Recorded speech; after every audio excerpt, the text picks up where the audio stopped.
Hey, thanks for joining me. Here's a random one that I wonder if any of you have ever heard of. I certainly have never heard of this thing. This came into a box of comics. Came in a box of comics that was sent to me. And, anytime there's some random thing that's not Marvel or DC or Image, it kind of is going to stand out. But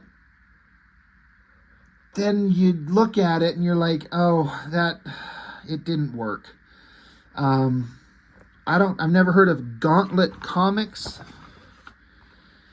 I know that's supposed to say UN Force, but I look at it and it just says Unforce. And I think they should have rethought the title. Again, I know it's got dots in it. It's supposed to be UN, and so I take it as, is it United Nations? And with all these characters, I counted these up the other day, but I forgot. It's something like 14, 15 characters. Hunter Seeker, Mother Russia, Charon, Sputnik, Procyon, Tank, Domino, Sir Steel, Warhead, Gnome, Fuego, Tokamak, Diabla, Outrider, Gossamer, Lotus, Mime, Oba, Komodo, Indigo, Ivory, Wall, Shamal, Sentinel, Cheops. Holy shit, that is almost as many characters as was tried to be introduced in the first miniseries of Youngblood. First collector's edition. This is also another thing that throws me off instantly when they slap on the front saying it's the collector's edition. Hey, collectors, you want to have something that will have value? Buy our book. It's the first collector's edition. It makes me kind of automatically think that they're not in it for the art, they're in it for the money.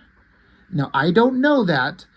And I also would say that it's fair, like, if you were put in this position of you're going to make your comic something that is important to you, and there's a sea of comics out there, especially from Image, because this was made in, this is 1993, so right in the giant explosion of comics where everyone was buying everything. How do you make your shit stand out?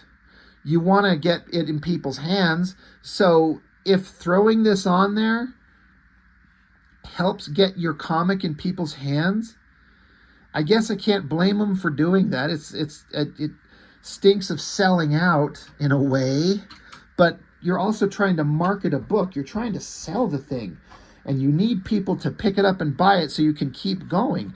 And if the work is good, then all is forgiven. But I'm sorry, looking at the artwork on this, it looks like it's by a guy who's really enthusiastic and really trying, but I based on art alone, I would never pick this up. I would see this on the shelf and maybe I'd pick it up and glance at it. I don't think I'd even flip into it, and if I did, I would have been done instantly. So again, I'm not trying to be disrespectful to the creatives. I don't know who any of these people are. I'm just kind of giving my honest kind of thought on this, on why Unforce is just, I think they were shooting a little bit too high. So it's got this guy, Brent Dorian Carpenter, writing this in 92. I did a little quick search, and I believe that this gentleman, Brent Carpenter, has passed away. And there was a couple of things on Instagram where it was like, I think it said something to the effect of like, in memory of, UN Force and Brent Dorian Carpenter and the work that he did. So I don't know how far this went. There's a lot of text here talking about what this book means to him. He says, damn, we did it. Unforce. Sorry, I know it says UN Force, but Unforce, 25 heroes, 19 nations, the most ambitious team of superheroes ever assembled anywhere. So he's already setting himself up for fail. When you have 50,000 characters and we don't get to know one of them because you got to spend the entire first issue introducing us to 25 characters. It's not an easy task no matter how you're going to go about it, but I think what they did, it feels like they're trying to present it like a movie, but this is a comic book, and we got to get invested in these characters. We can't spend all this time getting to know 25 characters. It wasn't that well done, but he talks about everything, in trying to write, trying to draw, but he's not a great artist, so he hires other people. how much this book means to him. How many copies of a book do you print? It says, Christ, how many copies of the book do we need to sell just to recoup the long distance phone costs alone? But I can honestly say that if we only break even and I can barely pay the bills and I have money for food, I'll probably be happy. So, I get it. When you have a passion project and it's everything to you and you want to put it out there and you throw all in to making a book, it's a big deal, and it's scary to put it out there for the world to see. I'm not impressed with anything I see. I'm impressed with the motivation and the effort put into it. All due respect to everyone involved, but the art is kind of crappy. The coloring's kind of crappy. The reproduction is god-awful on this faded, ugly paper. The coloring's not great. The lettering's kind of terrible. And there's so many characters and so many words and so many things. I like that they'll start out and show you, like, here's a map of the world, and then here we're in Iceland. And so they show you a map of it and where they're at exactly. So it's taking you on a tour around the world, and that's interesting. Gives you a little bit like, comics don't just happen in the United States, everyone. The world exists, and there's all these other nations and people and cultures, and they're all going to be involved in this thing. And that's ambitious, and it's praiseworthy, but pulling it off is gonna be a little bit trickier than I think that they did. Now we're back in New York, and you got some characters. Now all these characters just basically start meeting each other. All these different people from different walks of life, different nations, meeting each other for the first time. So many characters to meet. So yeah, brought to you with pride by Brent Dorian Carpenter, and introducing Paul J. Kowalski, co-creator and illustrator, Aubrey Bradford, inker, Brooke Kowalski, relation maybe, letterer and colorist. So it's starting with some villainous kind of intent about, they're the UN force, they're forming all these superhero teams, kind of like Stormwatch over Image Comics, but just 1,000 more characters. And then we get some of the characters introducing themselves to each other, but then we get to, the page has to be flipped this way. So, the United Nations General Assembly, honored delegates, I am pleased to announce that after 3 years of tireless negotiation, the fruits of our united efforts, a team to supplement our regular peacekeeping forces and our instruments for the dissolution of regional conflict, I give you UNFORCE. And so there's just this 25 characters. And each one is just this little teeny tiny thing. And I get it. Like, if there was just a third of these guys, 4 or 5 guys, men and women, but having this many characters, it's just too much. How can you make each one of these characters interesting? You could introduce them more later. Kind of like the Avengers have a rotating roster. It's just, it's ambitious, but I don't think it works. Turning the book like this. And so then it gets into, you get a shot of the hero, and then a face shot, and then a description as this guy tells everyone who they are. This is Commander Derek Scott.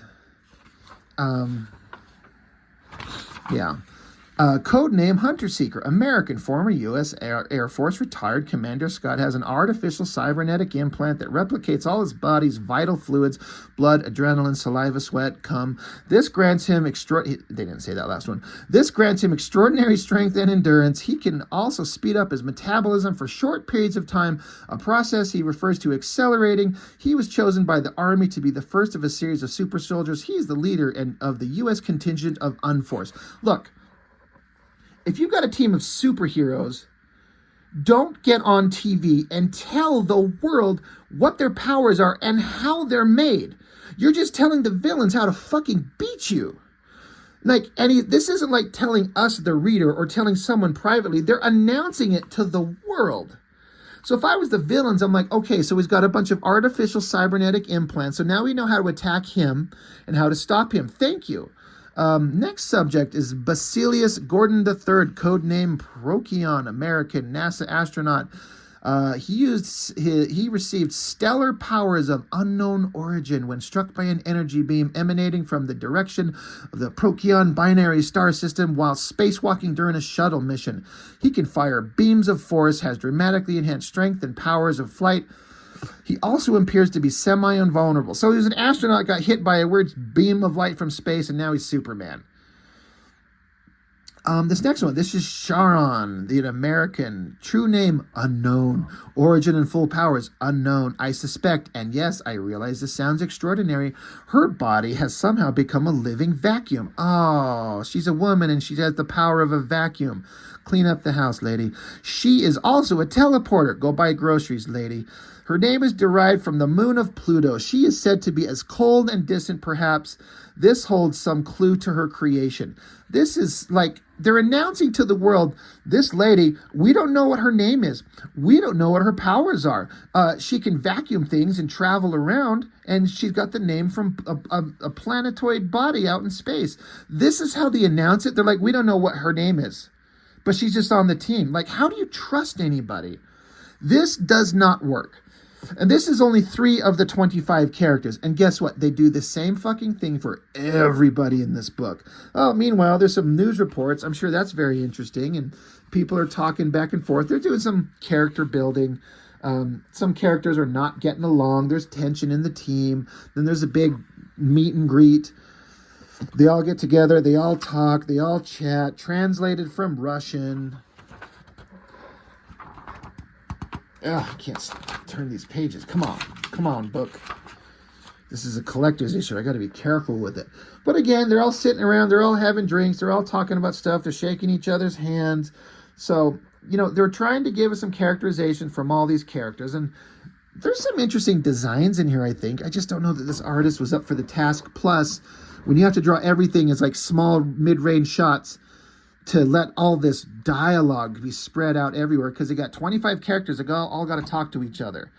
You're just setting yourself up for failure. This is boring. But blah, blah, blah, blah, blah. Talk. And so, again, there is a Pakistani guy, I think, and an Israeli guy. Topical, even in 93. They don't like each other. I think is Pakistani. I could be wrong. I know it'll say in here. But, we're talking about the certain cultures that do not get along. But now you got superhero team, and they're all on the same squad. So that's going to be tricky. So there's just conflict going on. Back and forth. Talk at this meet and greet. It's gone on for pages. Now they're at an airport. Now we get some more characters. Moving on, we have Gossamer, a Japanese, true name unknown, called the Electronic Samurai. Her martial arts skills are dramatically enhanced by bioelectronic implants in her titties. She can phase through solid objects as well. Her origin is unknown, but probably the result of a combined government-industrial experiment and classic samurai training. Really? It's like a chick with like silver metallic body and long hair. Not a bad design, not well drawn, but you're not given much real estate to draw a good drawing. Again, another character like, we don't know what her name is. We don't know. Next up, Fang Li. Codename Wall. Wall, because he's Chinese. He's the big, strong guy. Name derives, of course, from the Great Wall of China. His origins unknown as well. Of course. Let's put him on the team. We don't know who he is. He seems to be able to control the density of his body, becoming an immovable object and an irresistible force. Continuing, I'm not sure how to pronounce his name, where it's Xia and then Xiang. Zhaijing. I probably said that completely wrong. Codename Komodo, also Chinese. She's a metamorph who can assume the shape of a dragon. Well, that's awesome. Powers include fire breathing and winged flight. She is the leader of the Chinese contingent of the Unforced and is a strident communist. Well, I don't want her on our team. Her origin is shrouded in mystery. Well, of course it is. Back in Beijing, Tiananmen Square, So you got codename Komodo and codename Wall. It's kind of a replica of that scene where the tank's being stopped by the guy who, there's the commoner who dared to stop in front of the tanks, and that infamous situation and picture. But now the codename Komodo says, take that dissident into custody. So that's why I don't like the communist police state people on our team, when they're just like, oh, you're sowing dissent, throw you in jail. That's not how freedom works.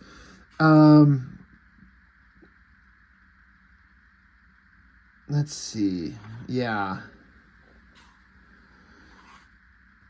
She says, students, you know me, I am Komodo. Go to your homes now or face punishment most severe. And this just regular guy says, no, we will have democracy. We are not afraid. She says, you say that now. So she turns into a dragon and burns them all to death.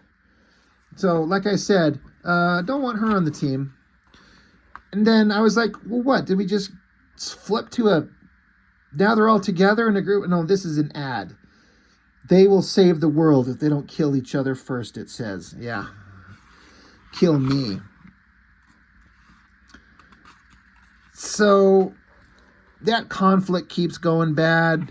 Wall starts shoving all the people out of the way. Doesn't go good. People are dying, burning to death, literally. And Komodo's like, it's not enough. They must be crushed totally or they'll be back. Well, I'm glad she's on our team.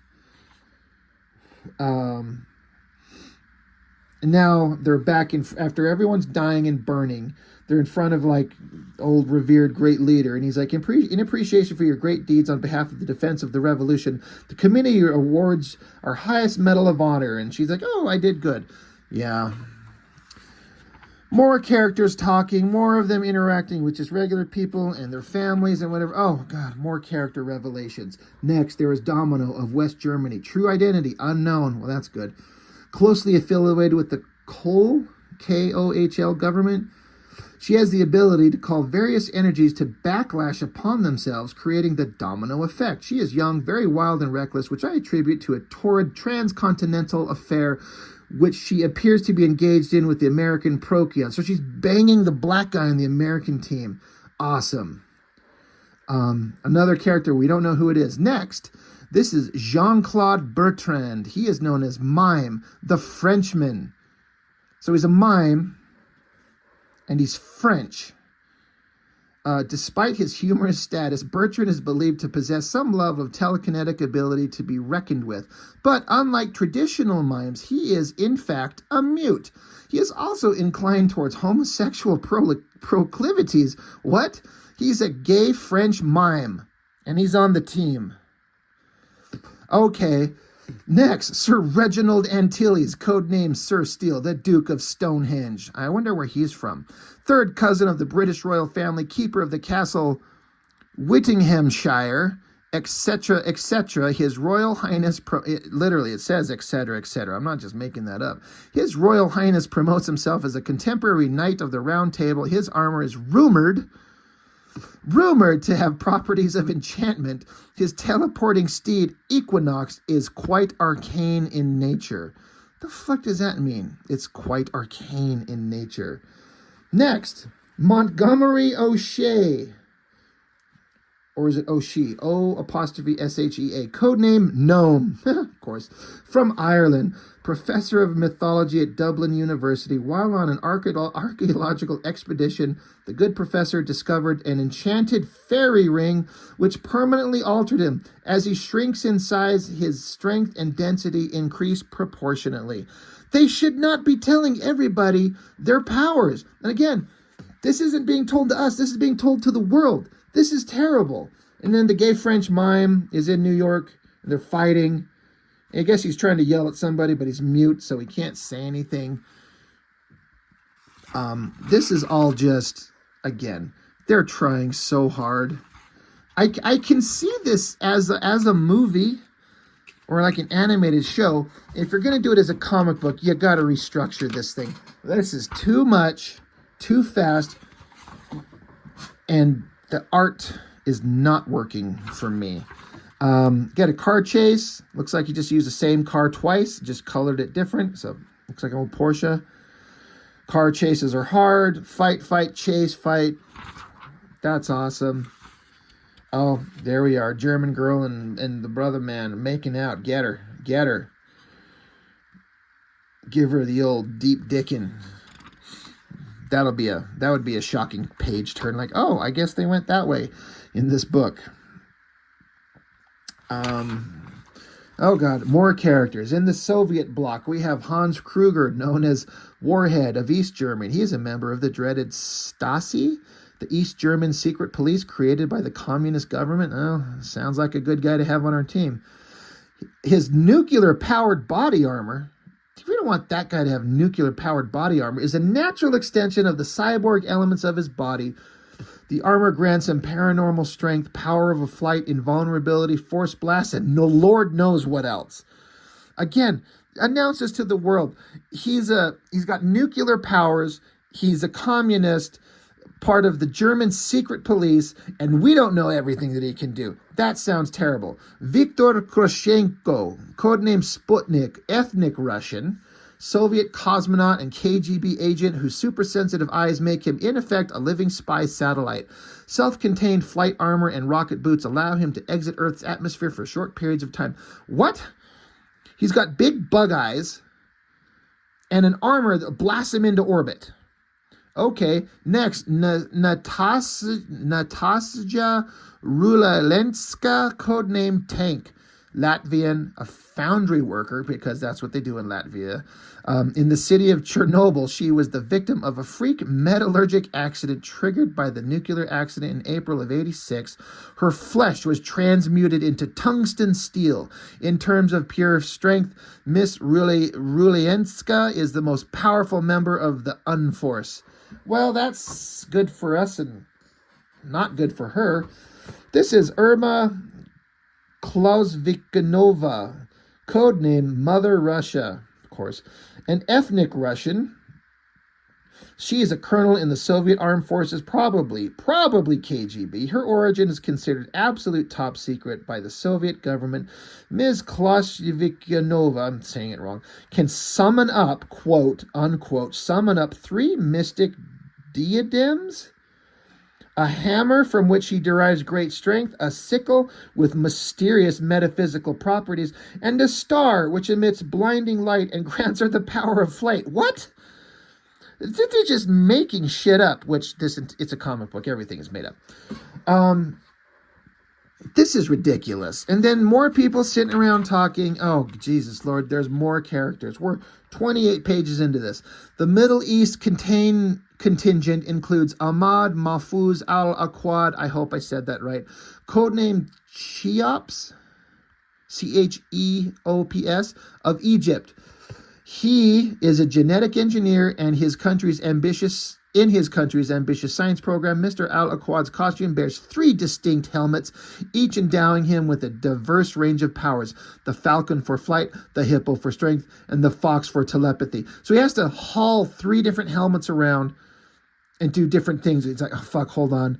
I gotta beat somebody up, so I gotta put the hippo mask on. And then if they get away, he's like, shit, stop. I gotta take that off and put the falcon mask on. And then he gets there and he captures him. But he's like, okay, I gotta read their mind. I need my telepathy mask. Fuck, I left it back there when I changed from the hippo to the fuck. So he gotta fly back. Next, Ibn Muhammad Hassan El Saud is Shamal of Saudi Arabia. He is a prince in the Saudi royal family. Shamal is an Arab word that translates into desert storm. Really? You're going to name it Desert Storm after the military conflict? Whatever. A devout follower of the Islamic faith, Shamal emits enormous bioelectric fields and enjoys the power of flight. All right, so he's from Saudi Arabia. He's Islamic, and he can shoot electricity and he can fly. Next is Jacob Roseman, also known as Sentinel, from Israel. Probably best friends. He is a student on Jerusalem's West Bank. His origin is cloaked in secrecy, but his powers are definitely mystic in nature. We don't know anything about it, but they're definitely magic. In addition to the power of flight, Mr. Roseman can fire intense force blasts of unknown type and can erect impenetrable force fields. And then, so then you get Mr. Sentinel, Israeli guy, standing on top of the Statue of Liberty, and he's saying, sigh, and absolutely awe-inspiring. And then somebody yells, Sentinel, and it's Shamal. He's like, my son died in the Intifada, whelp, and now I find myself unable to tolerate your continued existence. So the team's falling apart already due to regional conflict shits that's been going on forever to this day. I mean, it's at least believable. Thank God it's over. So again, I'm sorry. If any of these human beings who created this book, I doubt they'll see this, but, you know, I don't mean any disrespect. What a big project to undertake. What a lot of work put in, a lot of passion. It's too much. There's just too much going on. I don't know how I would suggest to do it better, except scale it down to just a few characters, and you can still have all the other characters. But you got to introduce them as time goes on. Make me care about 4, 5, 6 of these guys, not 25. It's too much. So, you know, just something I wanted to show off. Gauntlet Comics, UN Force, or as it shall ever be known to me, Unforce. I mean, it sucks because this main leader hero character shot of that guy, that's a really terrible drawing. And it's like right up front. It just doesn't work, guys. But you put it out there. I don't know how successful it was or was not. I don't know about any of that. I can't imagine it was too successful. It's probably more successful in '93 when it was coming out than anything anybody would do today, just because people were buying up shit. But good times. That's it. Unforce. Uninteresting Force. That's all I've got. Thanks for watching. Bye.